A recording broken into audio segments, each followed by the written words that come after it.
ஒவ்வொருடைய இண்டிவிஜுவலுடைய டிரான்ஸ்ஃபர்மேஷன் வந்து ரொம்ப முக்கியம். நீங்கள் மிகவும் பாவிகளாக இருந்தால் கூட ஆன்மீக அறிவினால் அந்த பாவத்தை கடந்து செல்ல முடியும். நீங்களும் ஒரு ஆசானாக மாறுங்கள். உங்களால் அந்த ஆசானாக மாற முடியும். சோ ஒரு வெற்றியை நோக்கி நம்முடைய பயணம், வாழ்க்கை பயணம் போய்கொண்டிருக்கும். இந்த 6 விஷயங்களும் நம்மளுக்குள்ள நடக்கும். பி எ மாஸ்டர், அதாவது நம்ம ஆசானா இருக்கணும் அப்படிங்கிற தலைப்புல வந்து நான் உங்களுக்கு சில விஷயங்களை சொல்லலாம்னு பாக்குறேன். நம்ம பாத்தீங்கன்னா எல்லாமே சராசரி மனிதர்களாக தான் பிறந்திருக்கோம். எல்லாருமே ஆர்டினரியா பிறந்திருக்கோம். ஆனா எப்படி சரியான மனிதர்களாக வாழ முடியும் அப்படிங்கறது நம்ம வந்து யோசிக்கணும். எப்படி நம்ம வந்து சரியான மனிதர்களாக வளர முடியும் இல்ல வாழ முடியும் நம்ம தெரிஞ்சுக்கணும். அதுக்கு முக்கியமான விஷயங்கள் 2. ஒண்ணு வந்து தியானம், இன்னொன்னு ஞானம். இது 2 மட்டுமே நம்முடைய சுயத்தை தெரிஞ்சுக்க முடியும். நம்மளை பத்தி தெரிஞ்சுக்கல அப்படின்னா மத்த எதுவுமே நமக்கு புரியாது. சோ நம்மளுடைய சுயம், செல்ஃப பத்தி தெரிஞ்சுட்டாதான் நம்ம ஒரு டிரான்ஸ்ஃபர்மேஷன் கொண்டு வர முடியும். சோ எப்படி வந்து செல்ஃப தெரிஞ்சுக்குது அப்படின்னா நம்ம தியானம் பண்ணணும், நமக்கு அதுக்கு ஞானமும் வேணும். சோ உலகில் உள்ள எத்தனையோ தொழில்நுட்பங்கள் இருக்கு நமக்கு. அந்த தொழில்நுட்பங்களை பாத்தீங்கன்னா ஆர்டிபிஷியல் இன்டெலிஜென்ஸ் இருக்கு, டிரைவர்லெஸ் கார்ஸ், அப்புறம் தெரியும் எவ்வளவோ ஆப்ஸ் இருக்கு. நமக்கு நிறைய விஷயங்கள் தெரிஞ்சுக்கிற மாதிரி இருக்குது. நிறைய தொழில்நுட்ப வளர்ச்சி இருந்தாலும் கூட மனிதன் வந்து மகிழ்ச்சியா இருக்க முடியல. ஏன்னு கேட்டீங்கன்னாக்கா அந்த மகிழ்ச்சி வந்து எப்ப வரும் அப்படின்னாக்கா நம்ம வந்து நம்மளை பத்தி ஃபர்ஸ்ட் தெரிஞ்சுக்கணும். நம்மளை பத்தி நமக்கு தெரியாத வரைக்கும் நமக்கு அந்த மகிழ்ச்சிங்கிறது வர்றதுக்கு வாய்ப்பே இல்லை அப்படின்னு சொல்லி சொல்றாங்க.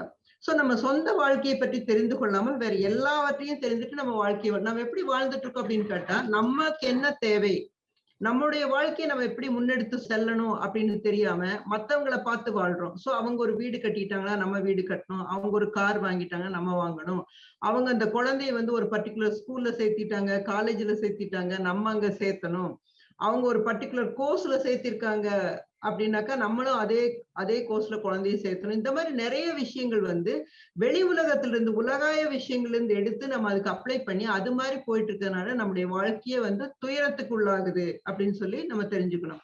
சோ நம்முடைய முதல் கடமை என்னன்னா நம்மை பற்றி நம்ம தெரிஞ்சுக்கணும். நமக்கு என்ன வேணும், நம்ம குழந்தைகளுக்கு என்ன வேணும், நம்ம குடும்பத்துக்கு என்ன வேணும் நம்ம தெரிஞ்சு அதை நம்ம அப்ளை பண்ணும் போதுதான் நம்ம வந்து ஒரு சந்தோஷமான வாழ்க்கைய வாழ முடியும். சில விஷயங்கள் நம்மளை பத்தி தெரிஞ்சுக்கணும். நம்ம யாரு, நம்ம எங்கிருந்து வந்திருக்கோம், பிறப்புனா என்ன, இறப்புனா என்ன, அப்புறம் வந்து நம்ம எதுக்கு நமக்கு வந்து துயரம் வருது, அதுக்கு காரணம் என்ன, அப்படி வந்து துயரத்துக்கு தீர்வு தான் என்ன, எப்படிதான் நம்ம தீர்வை கண்டுபிடிக்கிறது, அப்புறம் நமக்கு வர சஃபரிங், அதாவது துயரத்துக்கெல்லாம் கடவுளால் விதிக்கப்பட்டதா இல்ல நம்ம சுய தண்டனையா, நம்ம பழைய ஜென்மால இருந்து நம்ம எடுத்துட்டு வந்த கர்மானால நமக்கு இது வருதா இல்ல கடவுள் நமக்கு இதை கொடுக்குறாரா அப்படின்னு சொல்லி நம்ம இந்த கேள்விக்கெல்லாம் நம்ம பதில் தெரிஞ்சுக்கணும். பாத்தீங்கன்னா conversations with God, Neil Donald வாட்ஸோட புக்ல வந்து அவர் கன்வர்ஸ் பண்றாரு, கடவுள் கூட பேசுறாரு, கடவுளுக்கு லெட்டர் எழுதுறாரு, எனக்கு என்ன ஆச்சு, ஏன் இந்த மாதிரி துன்பங்கள் எல்லாம் வருது அப்படின்னு சொல்லி எழுதி அதுக்கு அவருக்கு விடையும் கிடைக்குது. சோ அந்த மாதிரி நம்ம சின்சியரா ட்ரை பண்ணும்போது நமக்கு அந்த விடையும் கிடைக்கும் அப்படிங்கிறது நான் அந்த புத்தகத்துல இருந்து புரிஞ்சுட்டேன் அப்படின்னு இந்த இடத்துல சொல்ல விரும்புறேன். அப்ப இந்த கேள்விகளை நமக்குள்ள கேட்டுட்டு நம்ம சரியான பதில்களை பெற்றுக்கொள்ள வேண்டும். நம்ம கேட்டு உண்மையான தேடல் இருந்தா நமக்கு பதில் கிடைக்கும். What you are seeking will be seeking you. உங்களுக்கு தேடல் இருந்தா மட்டும்தான் இதுக்கான பதில்கள் கிடைக்கும். அது தெரியும் போது உங்களுடைய வாழ்க்கை வந்து நல்ல ஒரு சந்தோஷமான வாழ்க்கையாக மாறும் அப்படின்னு நான் நினைக்கிறேன்.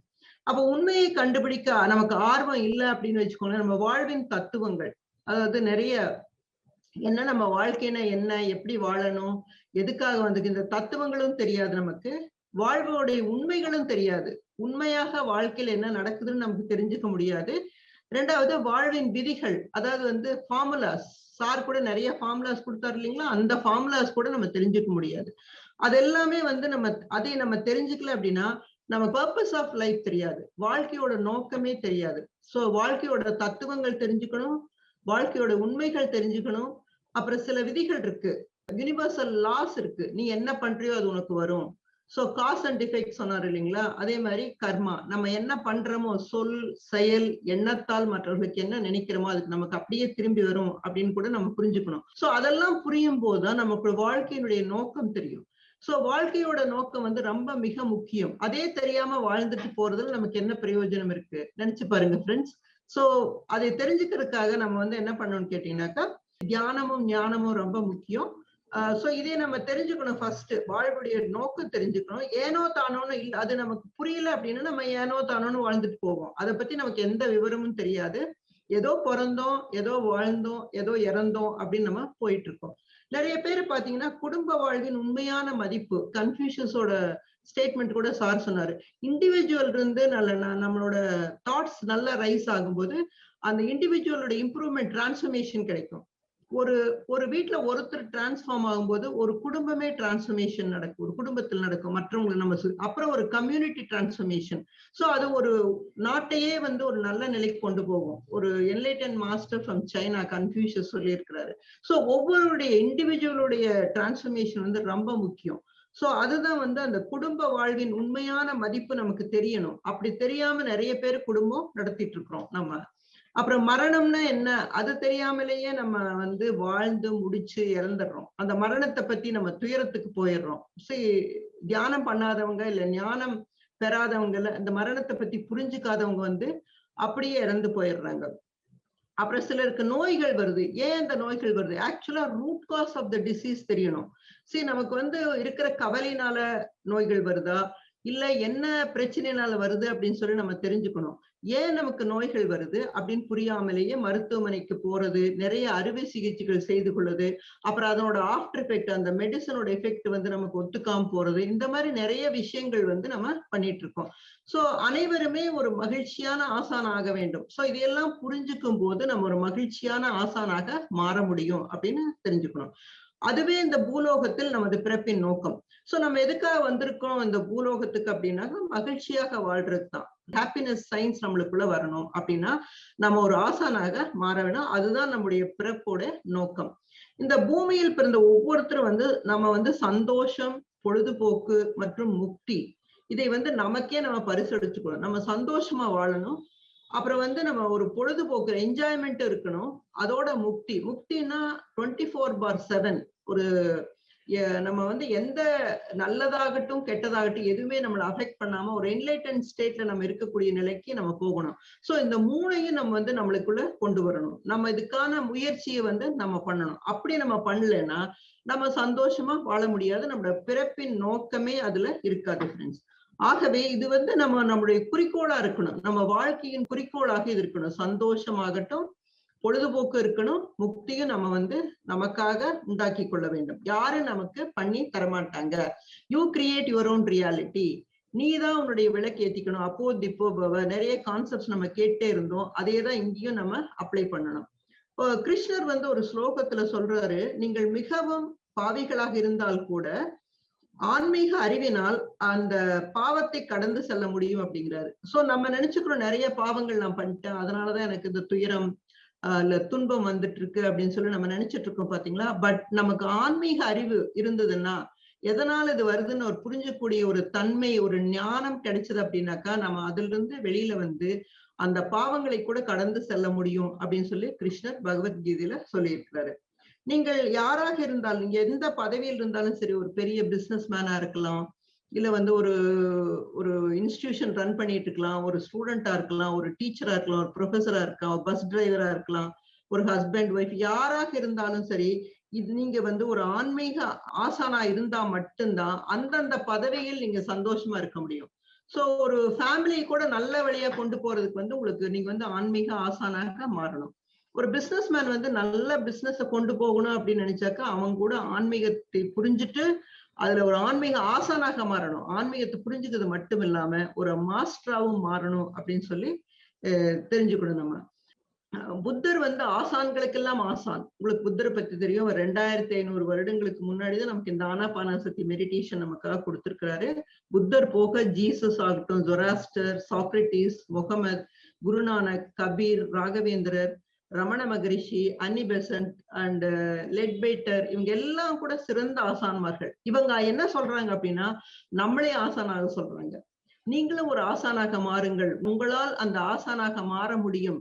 சோ ஏனோ பிறந்தோம், ஏனோ வாழ்ந்தோம் அப்படின்னு இல்லாம ஒரு ஆசானாக மாறும்போது உங்களுக்கு நிறைய ஞானம் கிடைக்கும் போது நீங்க அந்த மாதிரி ஒரு மாற்றம் கொண்டு வரும்போது வாழ்க்கையை வந்து சந்தோஷமாகவும் வாழ முடியும், முக்தியும் அடைய முடியும், முக்தி நிலைக்கும் போக முடியும் அப்படின்னு சொல்லி சொல்றாங்க. நம்ம வந்து பாத்தீங்கன்னா பிறக்கிறதுக்கு முன்னாடி எல்லாமே நம்ம திட்டங்களை உருவாக்கிட்டு தான் வந்திருக்கோம். ஆனா 2 இருக்கு. சிலர் வந்து சொந்த திட்டத்துக்கு ஏற்ப வாழ்கிறோம். நம்ம திட்டங்களை உருவாக்கிட்டு வந்தாலும் அதே திட்டத்துல சிலர் வாழ்ந்து அவங்களுடைய வாழ்க்கைய முடிச்சிடுறாங்க. ஆனா சிலரை பாத்தீங்கன்னா ஆசான் ஆகணும் அப்படின்னு தெரிஞ்சிருக்கும். இப்ப நான் சொல்லிட்டு இருக்கேன், உங்களுக்கு எல்லாருக்கும் தெரிஞ்சிட்டு இருக்கு. அந்த அதுக்கான முயற்சி கூட சிலர் எடுக்கிறது இல்ல. சிலர் மட்டும்தான் அந்த முயற்சி எடுத்து தனக்குள்ள நிறைய கேள்விகள் கேட்டு நிறைய புரிதல்கள் கொண்டு வந்து ஆசானாக மாறி வாழ்க்கையை சந்தோஷமாக வாழ்ந்துட்டு இருக்காங்க. சோ எப்படி ஆசான் ஆகுறது அப்படின்னு பாத்தீங்கன்னா, ஃபர்ஸ்ட் தியானம் செய்யணும். தியானத்துல நமக்கு என்ன நடக்குதுன்னு பார்த்தா, நம்முடைய மனம் வந்து கட்டுக்கடங்காது. சோ மனதை மனதால் தான் வெல்ல வேண்டும். சோ தியானம் வந்து நம்முடைய மனதை வந்து கட்டுப்படுத்தும். ஃபர்ஸ்ட் ஆஃப் ஆல் கட்டுக்கடங்காத மனம் வந்து நம்ம கட்டுக்குள் கொண்டு வர முடியும். 2வது தியானம் பண்றதுனால நம்மளோட உள் உணர்வுகள் வந்து செயல்பட தூண்டும். அதாவது இன்னர் சென்சஸ். நமக்கு நிறைய இன்னர் சென்சஸ் இருக்கு. அது வந்து இன்ஆக்டிவா இருக்கு இப்போ. நீங்க மெடிடேஷன் பண்ணும்போது நிறைய உண்மைகள் உங்களுக்கு தெரிய வரும். அதாவது வந்து என்ன செய்யணும், என்ன செய்யக்கூடாது, எப்ப பேசணும், எப்ப பேசக்கூடாது, யார் கூட பேசணும், எப்ப, எங்க, எப்படி பேசணும் அப்படிங்கிறதுல உங்களுக்கு ஒரு தெளிவு பிறக்கும். நிறைய விஷயங்கள் அதுல இருந்து தெரியும். சோ உள்ளுணர்வுகள் வந்து செயல்பட தோன்றும். அப்புறம் உங்களுடைய இமோஷன்ஸ், தாட்ஸ் எல்லாமே, தாட் ப்ராசஸ் எல்லாமே சேஞ்ச் ஆகும். அதுதான் உள் உணர்வுகள் செயல்பட தூண்டும். அதுக்கு பேர் இன்னர் சென்சஸ் அப்படிங்க சொல்றாங்க. அப்புறம் உங்களோட சொந்த யதார்த்தத்தை ஆராய வைக்கும். நம்ம வந்து நார்மலா இருக்கிறது நம்முடைய சொந்த யதார்த்தம். ஆனா மற்றவர்களுக்காக நம்ம வாழும்போது நம்மளோட அந்த யதார்த்தத்தை விட்டுடுறோம். நம்ம வேற மாதிரி வாழ்ந்துட்டு இருக்கோம். அப்புறம் அதுல வந்து 2 இருக்கு. ஒண்ணு வந்து தெரிந்த சிறிய உண்மை. அது மிக ரொம்ப சின்னதா இருக்கும், நுண்ணியதா இருக்கு. இன்னொன்னு தெரியாத பெரிய மலையை போன்ற உண்மை. உங்களுக்கு தெரிஞ்சதெல்லாம் வந்து ரொம்ப சின்ன புள்ளி போன்றது. ஆனா உங்களை பத்தி உங்களுக்கு தெரியாது வந்து பெரிய மலை போன்ற உண்மையா இருக்கும். அதாவது வந்து இவ்வளவு மதிப்பிடுறதுல நம்மை நாமே மதிப்பிடுவதில் வந்து நம்மை நாமே ஏமாற்றிக் கொள்கிறோம். என்னால இது முடியாது, எனக்கு இந்த திறமை கிடையாது. ஒரு வேலையை கொடுக்குறோம்னு வைங்களேன், நீங்க யோசிக்கிறீங்க அதை செய்யலாமா கூட யோசிக்காம என்னால இதை செய்ய முடியாதுன்னு உடனே முடிவு எடுத்துறீங்க. அப்புறம் பாத்தீங்கன்னா பெரிய காரியங்களை ஒரு பெரிய ஒரு பிசினஸே ஆகட்டும், நீங்க செஞ்சு பார்க்காமயே என்ன சொல்றீங்க, என்னால செய்ய முடியாது அப்படின்னு சொல்லி நீங்க டிசைட் பண்ணிடுறீங்க. நம்முடைய உள்ள இருக்க மறைந்திருக்கும் திறமைகள், லேட்டன்ட் எபிலிட்டிஸ் எல்லாம் வந்து நமக்கு தெரியாது. ஒரு பிரச்சனைன்னு வரும்போது நீங்க வந்து ஹேண்டில் பண்ணும்போது நிறைய எபிலிட்டிஸ் உங்ககிட்ட இருந்து வெளியில வரும். அப்ப அந்த பிரச்சனையெல்லாம் தீர்ந்ததுக்கு அப்புறம் கொஞ்ச நாள் கழிச்சு நீங்க நினைச்சு பார்ப்பீங்க, ஓ நான் இவ்வளவு வேலை பண்ணியிருக்கேன்னா அப்படின்னு சொல்லிட்டு. சோ அப்ப வந்துதான் உங்களுக்கு தெரியும் உங்ககிட்ட என்னென்ன திறமை இருக்கு அப்படின்னு சொல்லி. நிறைய விஷயங்கள் ஒரு நல்ல ஒரு பிசினஸே நீங்க ஆரம்பிக்கிறீங்க அப்படின்னா தெரியாம கூட இருக்கலாம். பட் அதுல இருந்து நீங்க நிறைய லேர்ன் பண்ணிக்கலாம். லேர்ன் பண்ணி அந்த பிசினஸ் ரொம்ப நல்லா கொண்டு போகலாம். ஒரு ஸ்கூல் ஆரம்பிக்கிறீங்க அப்படின்னாக்கா ஸ்கூல் கூட நீங்களால ரன் பண்ண முடியும். பண்ணி பார்த்தா தானே தெரியும். ஆனா பிகினிங்லயே வந்து என்னால முடியாது அப்படிங்கும் போது உங்களுடைய எபிலிட்டி, உங்களுடைய கேப்பபிலிட்டியை நீங்களே வந்து ரெடியூஸ் பண்ணிக்கிறீங்க. நீங்களே வந்து எனக்கு இந்த திறமை கிடையாது அப்படின்னு முடிவு எடுத்துக்கிறீங்க. சோ அதுதான் வந்து உங்களோட தெரியாத பெரிய யதார்த்தம். அது பெரிய மலை போன்றது. எல்லாருக்குமே அந்த கேப்பபிலிட்டி இருக்கு, எபிலிட்டி இருக்கு. நம்ம வந்து ட்ரை பண்ணாதான் நமக்கு தெரியும் நம்மால முடியுமா இல்ல முடியாதா அப்படிங்கிறதுன்னு சொல்லிட்டு. சோ ஆனால் உண்மையில் வந்து நம்மளோட பெரிய மலைகள் போன்றவர்கள். சோ தெரியாத பெரிய காரியங்களை கூட நம்மால பண்ண முடியுது. நமக்குள்ள எல்லா திறமைகளும் ஒளிந்து இருக்குது. அந்த திறமைகளை கண்டுபிடிச்சு வெளியில கொண்டு வரது நம்ம தான் அதை பண்ணணும். மத்தவங்க யாரும் பண்ண மாட்டாங்க. நம்மளே நம்ம இன்ஸ்பயர் பண்ணிக்கணும். இல்ல யாராவது சொன்னா அதை கேட்டு நம்மால பண்ண முடியும்னு நம்ம வந்து ஒரு முடிவுக்கு வரணும். சோ நம்ம தியானம் செய்யும் போது இது எல்லாமே புரியும். ஆசான் ஆகிறதுக்கு என்ன பண்ணா தியானம், சுவாத்தியாயம், சஜ்ஜன சாங்கத்தியம். சோ பத்ரிஜி வந்து நமக்கு ஒரு ஃபார்முலாவே கொடுத்திருக்காரு. 3+2+1. 3 மணி நேரம் தியானம், 2 மணி நேரம் சுவாத்தியாயம், புக் ரீடிங், ஆன்மீக புத்தகங்கள் படிப்பது, 1 மணி நேரம் இந்த சஜ்ஜன சாங்கத்தியம், இந்த மாதிரி மெடிடேட்டர்ஸ் கூட அவங்களோட தியான எக்ஸ்பீரியன்ஸ் கேட்கறது. அப்புறம் உங்களுக்கு இருக்கிற இது வந்து ஏதாவது ஏதாவது தெரிஞ்சுக்கணும் அப்படின்னா அவங்ககிட்ட கன்சல்ட் பண்றது, டிஸ்கஸ் பண்றது, அதுல இருந்து நிறைய விஷயங்களை நீங்க கத்துக்க முடியும் அப்படின்னு சொல்லியிருக்காரு. சோ இதுல என்ன நான் சொல்ல விரும்புனா, ஒரு 3 hours நீங்க மெடிடேஷன் கண்டினியூஸா பண்ணி பாருங்க, உங்களுக்கு நல்ல நல்ல ரிசல்ட் இருக்கும். எனக்கு ஒரு தடவை ஒரு 3 hours மெடிடேஷன் பண்ற மாதிரி ஒரு ஒரு சான்ஸ் கிடைச்சு. அன்னைக்கு வந்து எனக்கு இருந்த எனர்ஜியே டிஃப்ரெண்ட். ஒரு புக் ஒன்னு டிரான்ஸ்லேட் பண்ணிட்டு இருந்தேன், mind to matter expected messages. அந்த புக்கு டிரான்ஸ்லேட் பண்ணிட்டு ஏதோ ஒரு ரீசனால உட்காந்து 3 hours என்னால மெடிடேட் பண்ண முடிஞ்சது. அதுக்கப்புறம் நான் ஸ்டாப் அன்னைக்கு ஃபுல் எனர்ஜியா என்னால வேலை செய்ய முடிஞ்சது. இது என்னோட எக்ஸ்பீரியன்ஸ் நான் சொல்றேன். சோ அந்த புக்கை வந்து முடிக்கிற வரைக்கும் அன்னைக்கு மார்னிங் டில் ஈவினிங் எல்லாம் ஆர்கனைஸ் பண்ணி எடுத்து வைக்கிற வரைக்கும் ஒரு வேலையை நான் எடுத்தேன்னா அந்த வேலையை முடிக்கணுங்கிற அளவுக்கு எனக்குள்ள ஒரு ஆர்வம், அது சொல்றது வாழ்க்கையின் ஆர்வம் சொல்லுவாங்க, லைஃப் ஜஸ்ட் அப்படின்னு சொல்லுவாங்க. சோ அது எனக்குள்ள அப்படியே வந்தது, அதை நான் உணர்ந்தேன். அதே மாதிரி சுவாத்தியம் இந்த ஃபார்முலா வந்து நீங்க ஒரு 48 டேஸ் பண்ணி பாருங்க. 3 hours ஆஃப் மெடிடேஷன், 2 மணி நேரம் ஆன்மீக புத்தகங்கள் படிக்கிறது, 1 மணி நேரம் இந்த மாதிரி சஜ்ஜன சாங்கத்தியம் பண்ணும்போது உங்களுக்குள்ள எவ்வளவு டிரான்ஸ்ஃபர்மேஷன் வருதுன்னு நீங்க உங்களால கட்டாயம் உணர முடியும்னு நினைக்கிறேன். பத்ரி சார் வந்து நிறைய பேரோட எக்ஸ்பீரியன்ஸ் கேட்டு அவர் அப்ளை பண்ணி பார்த்துட்டு தான் நமக்கு எல்லாருக்கும் இந்த ஃபார்முலா கொடுத்துருக்காரு. சோ இது வந்து நமக்கு ரொம்ப உதவும். நம்ம ஆசானா மாறுறதுக்கு இது முக்கியமான ஒன்று. எல்லாரும் இதை எடுத்து செஞ்சு பார்க்கணும் அப்படின்னு நான் நினைக்கிறேன். அப்புறம் நம்முடைய குறிக்கோள் என்ன அப்படின்றத நம்ம பக்தராகவோ அல்லது ஒரு குருவுக்கு ஒரு சீடராகவோ இருக்கக்கூடாது. ஆசான் ஆக எல்லாருமே ட்ரை பண்ணும். அந்த இலக்கு இருக்கணும், நம்ம கிட்ட அந்த கோல் இருக்கணும். அந்த கோல் இருந்தாதான் நம்ம ஆசான் ஆக முடியும்.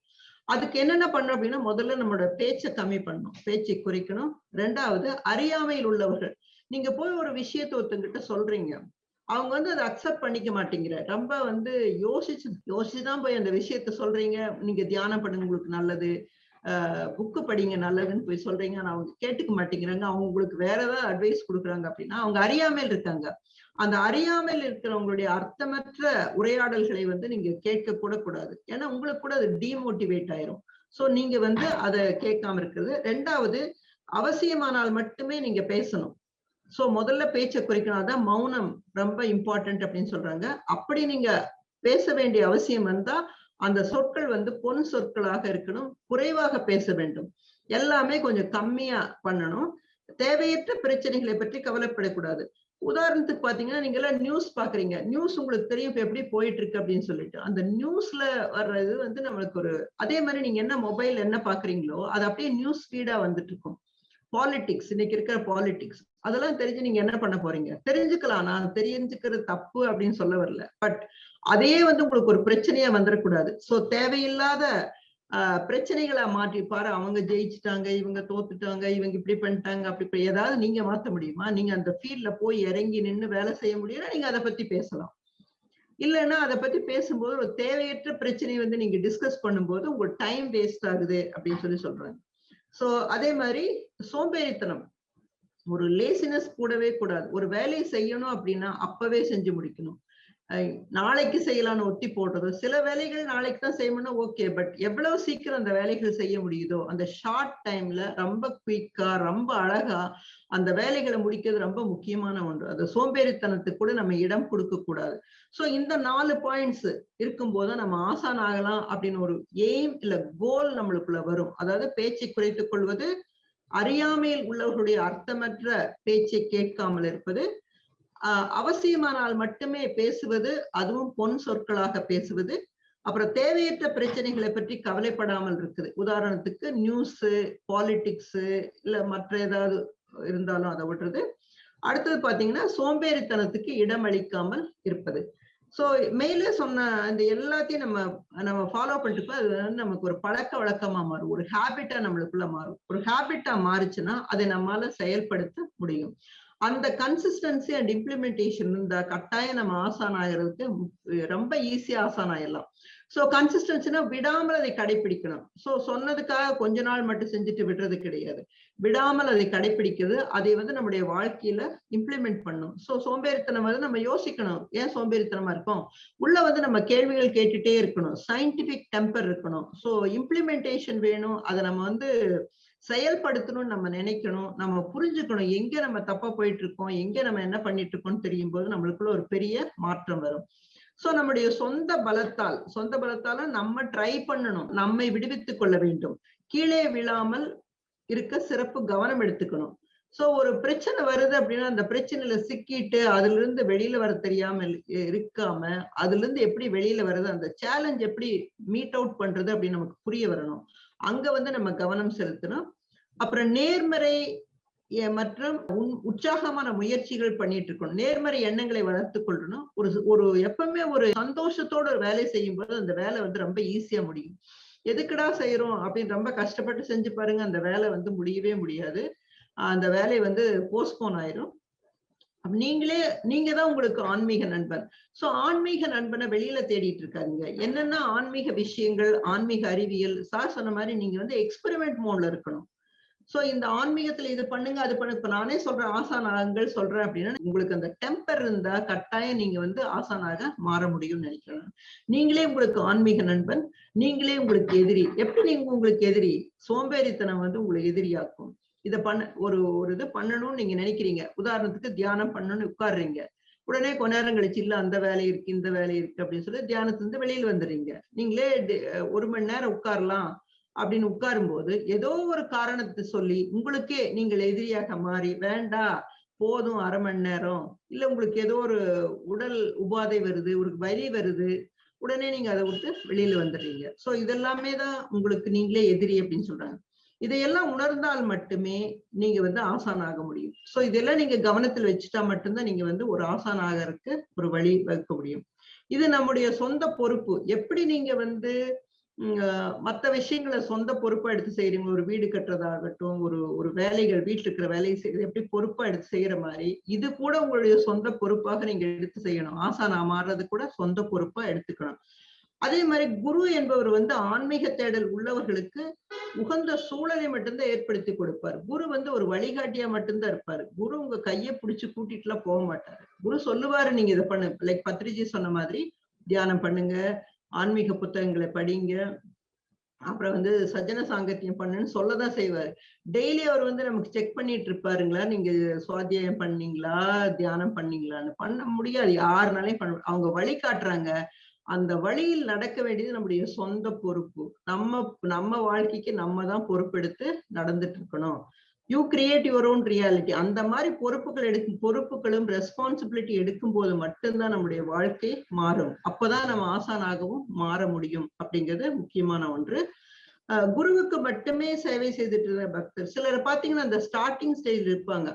ஒரு பக்தரா போய் குருவுக்கு வேண்டியதெல்லாம் செஞ்சு கொடுத்துட்டு இருப்பாங்க. அது வந்து பக்தா ஸ்டேஜ். அதுக்கு அடுத்தது பாத்தீங்கன்னா அவங்களே வந்து அந்த பக்தரே தன்னுடைய பார்வையை உள்ள திருப்பி இன்னர் ஜேர்னி நம்ம உள்ள போய் பார்க்கணும். நம்ம உள்ள நம்ம கேள்விகள் கேட்டுக்கணும். உள்ள நம்ம பார்க்கணும் என்னென்ன மாற்றம் எல்லாம் நமக்குள்ள வந்திருக்கு அப்படின்னு சொல்லிட்டு. அதுதான் நமக்கு சாதகமா மாறும். சாதகம் செய்யும்போது நம்ம சாதகரா மாறணும். சாதகரா மாறினதுக்கு அப்புறம் அடுத்தது வந்து ஆசானா மாறும். சோ முதல்ல பக்தரா இருப்போம். அப்புறம் நம்ம பார்வை உள்ள திருப்பி நம்மளுக்குள்ள நிறைய கேள்விகள் கேட்கும் போது என்ன நடக்குது, நம்ம வந்து ஒரு சாதகரா மாறுவோம். அதுக்கு அடுத்த ஸ்டேஜ் பார்த்தது நம்ம ஆசானாக மாற முடியும். அப்ப வந்து நம்மள வந்து மேனேஜ் பண்ணிக்க முடியும்.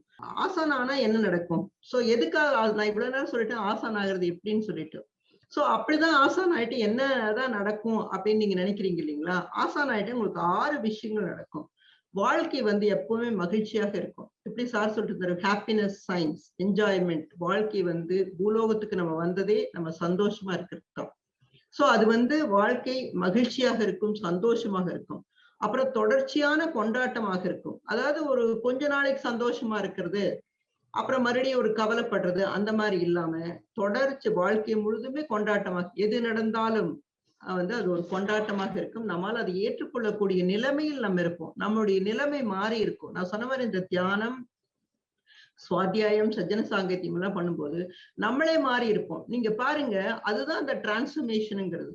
நீங்க வந்து போன மாசம் எப்படி இருந்தீங்க, இப்ப எப்படி இருக்கீங்க?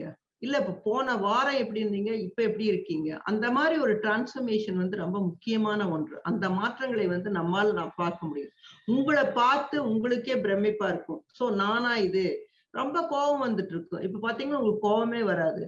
சிலரை பார்த்து சில வேலைகள் பார்த்து உங்களுக்கு இரிட்டேட் ஆகும். அந்த இரிட்டேஷன் வந்து கம்மியா இருக்கும். சின்ன சின்ன மாற்றங்கள் வந்து எல்லாமே நமக்கு அக்யூமுலேட் ஆகி நமக்குள்ள பெரிய மாற்றங்கள் வந்திருக்கும். சோ அதனால வாழ்க்கை வந்து மகிழ்ச்சியாகவும் ஒரு தொடர்ச்சியான கொண்டாட்டமாகவும் இருக்கும். அப்புறம் உடல்நல கோளாறுகள் எல்லாம் சரியாகும். நம்ம வந்து அமைதியாக உடல் உபாதைகள் எல்லாம் வந்து கம்மியாகும். ஏன்னா உடல் வந்து தன்னைத்தானே குணப்படுத்திக் கொள்ளக்கூடிய சக்தி கொண்ட ஒண்ணு அப்படின்னு உங்களுக்கு புரிய வரும்.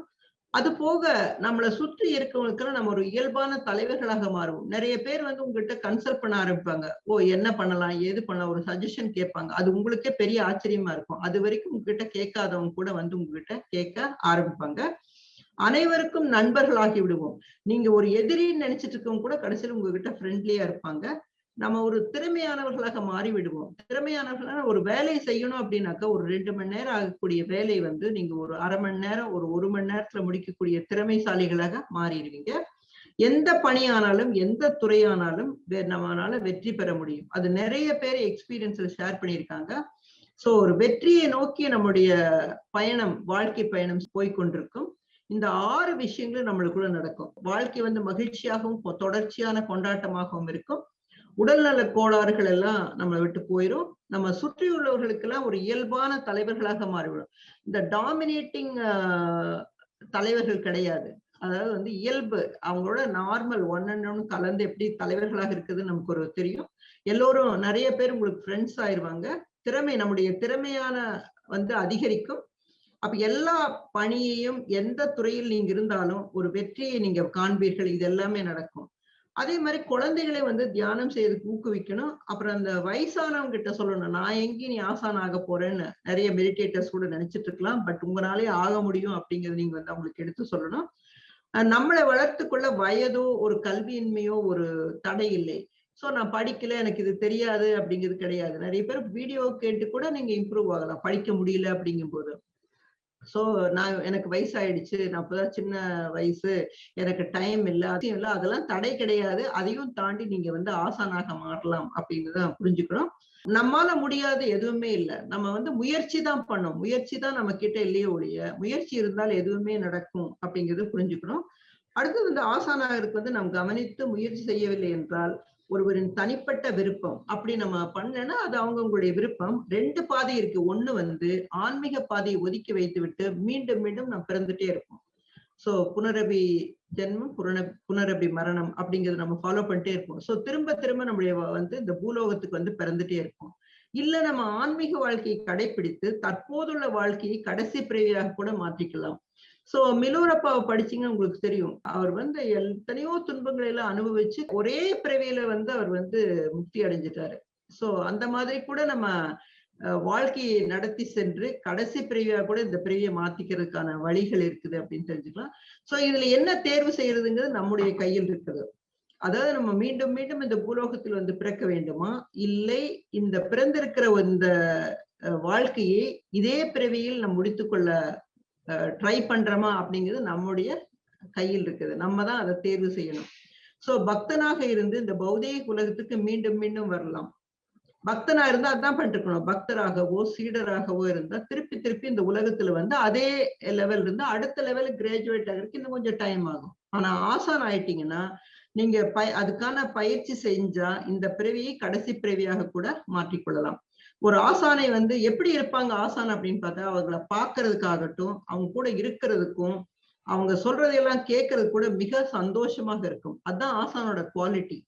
சோ ஆசானுங்கிறவர் வந்து நம்ம அவங்க பார்க்கறதுக்கே நமக்கு ஒரு சந்தோஷமா இருக்கும். அப்புறம் வந்து அவங்களோட இருக்கிறதுக்காகட்டும், அவங்க சொல்றதெல்லாம் கேட்கறது கூட நமக்குள்ள நிறைய சந்தோஷமா இனிமையாக இருக்கும்.